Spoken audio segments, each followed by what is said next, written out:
এই গাড়ির কাজটি কি আমার আঙ্গুল কাটতে পারবে? আঙ্গুল কাটার আগে 6টা জিনিস দিয়ে টেস্ট করব। প্রথম নাম্বারে আছে আমাদের কিছু সসেস।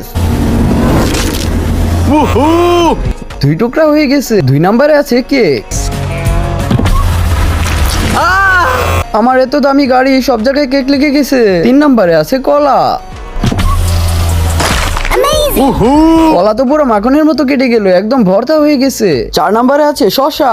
এটা আগের জিনিসগুলোর থেকে অনেক শক্ত, চলেন দিয়ে দেখি।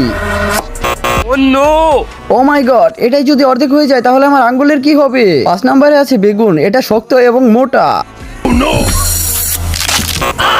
আরে এই গাড়ির আয়না এমন ভাবে কাটছে যেন এটা কিছুই না। 6 নাম্বারে আছে গাজর। এটা তো আমার আঙ্গুলের থেকে অনেক মোটা এবং শক্ত। এই কাজটি গাজরকেও কেটে দিল। এখন তো আমার আঙ্গুল নিয়ে অনেক ভয় হচ্ছে। সর্বশেষে আছে আমার আঙ্গুল। 3 সেকেন্ডে লাইক এবং সাবস্ক্রাইব করো, তাহলে আমার আঙ্গুল দেবো। 3, 2, 1